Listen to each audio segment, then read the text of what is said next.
Tes, tes, tes, 1, 2, 3. Kasus dugaan korupsi tata kelola Kasus minyak korupsi mentah di PT lingkungan Pertamina. Pertamina. Kasus korupsi Pertamina. Total korupsi mencapai angka fantastis, yaitu sampai saat ini kita masih seperti yang 968,5 kemarin, triliun rupiah. belum ada. Internet Indonesia lagi rame-ramenya bahas kasus korupsi Pertamina. Udah hampir 2 minggu kayaknya sejak berita pertama sampai sekarang masih ramai dibahas.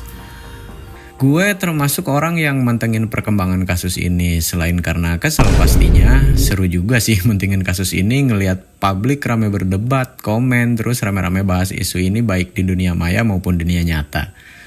Mulai dari kaum atas yang bahas di media TV sama YouTube, kaum menengah di platform X dan forum, sampai SDM Ren yang asalnya blog teriak-teriak gak jelas di TikTok sama FB. Iya, yang mereka itu cuma mengutuk ini itu tanpa ngasih analisa opini yang merangsang nalar dan kualitas berpikir gitu. Oke, awalnya gue pun cuma ikut-ikutan komen di channel-channel besar, tapi gue nyadar komen gue nggak ada suaranya sih, namanya juga tulisan doang bakal gampang ketimbun sama komentar-komentar temperamen yang sifatnya impulsif dan luapan emosi semata. Yang herannya, komentar kayak gitu tuh banyak banget tuh orang yang nge-like. Setuju bang, musnahkan koruptor, begitulah gitu. Di video ini gue pengen disebut bahas, takutnya ilmunya nggak sampai. Yang ada malah dibully nanti karena salah asumsi. Nanya aja kali ya. Ya kalau enggak sekedar menyuarakan pendapat sih gitu. Sejak kasus korupsi ini mencuat ke publik, otomatis orang-orang rame meluapkan emosi dan amarahnya di dunia maya. Gimana nggak marah? Kabarnya 5 tahun belakangan kita ditipu sama pejabat-pejabat korup di dalam tubuh Pertamina. Ditipu gimana? Ya, kalian semua yang main internet sama nonton TV udah pasti pada tahu sih. Masa iya masih ada yang nggak tahu kasus ini? Tapi kalau mau kita paham detailnya, saran aja sih konsumsi informasi dari sumber berita kredibel semacam diskusi atau debat pakar di TV, YouTube, portal berita, dan masih banyak lagi. Jangan konsumsi informasi mentah-mentah dari mereka yang asal nyablak dan teriak-teriak marah nggak jelas macam di TikTok. Ntar bukannya kita jadi paham, malah jadi bego, ikut-ikutan kemakan emosi. Oke, pertama gue selalu pengen nanya, belakangan ngelihat kasus-kasus korupsi yang kebongkar ini, angkanya makin kesini makin fantastis. Sampai ada liganya kan? Dan gue gak tahu siapa yang bikin ini.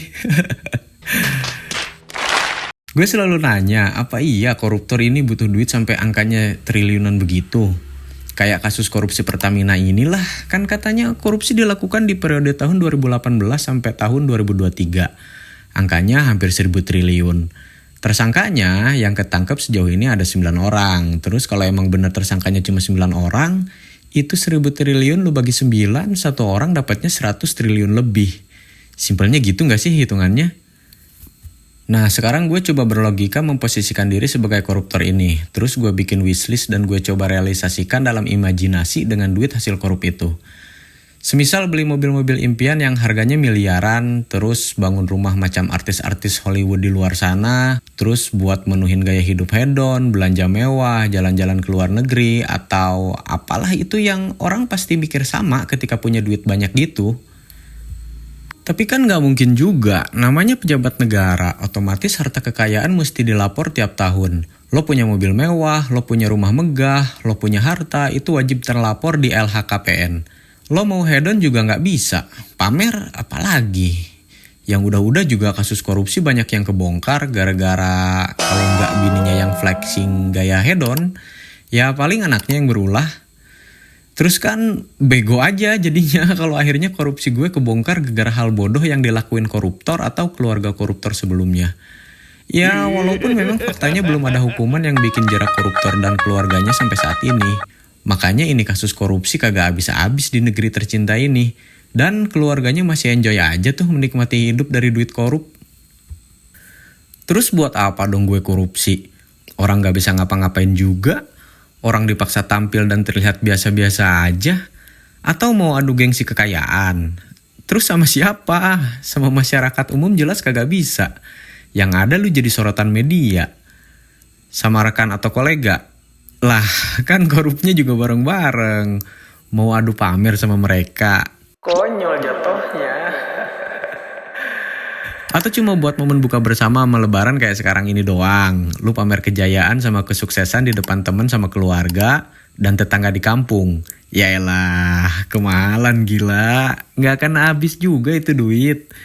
Ini kan menyalahi esensi dan tujuan menjadi kaya raya, ya nggak sih?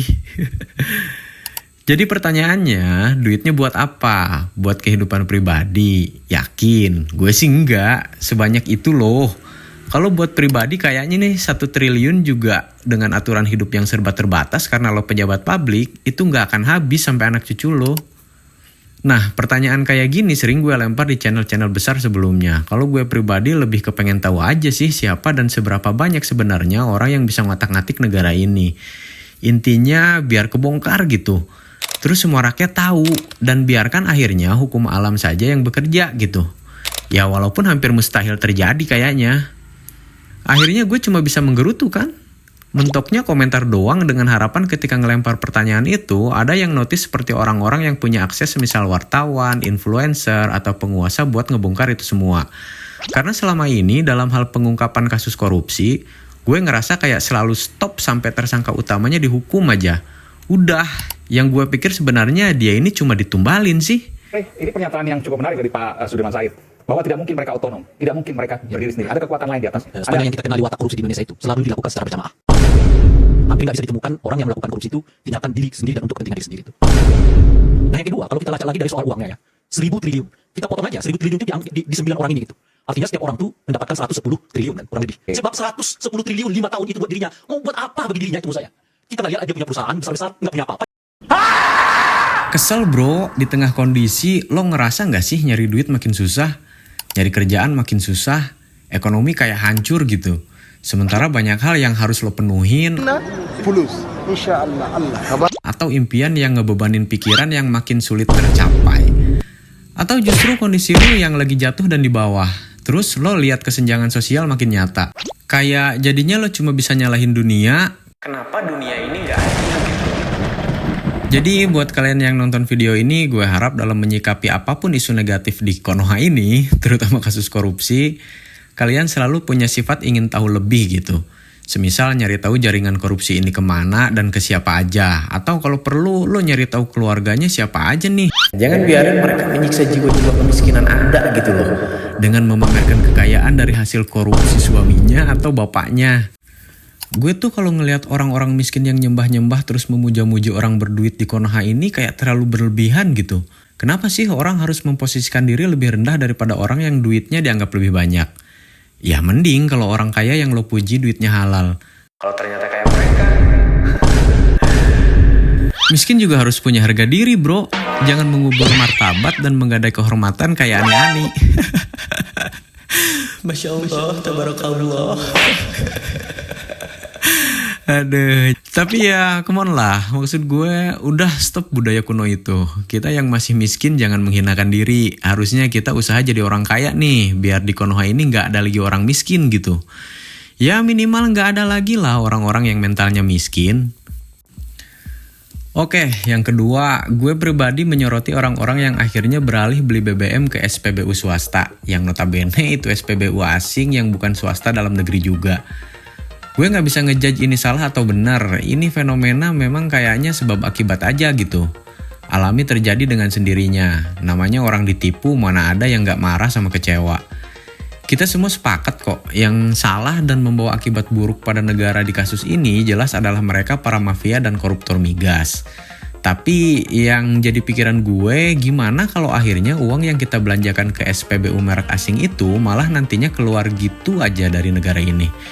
Gak muter lagi tuh itu uang di negara ini. Ya walaupun pemilik SPBU itu WNI juga yang beli merek dagang ke asing, tapi sebagian uang itu pasti lari kan ke luar negeri karena nama SPBU tadi berasal dari luar negeri. Ya gak sih?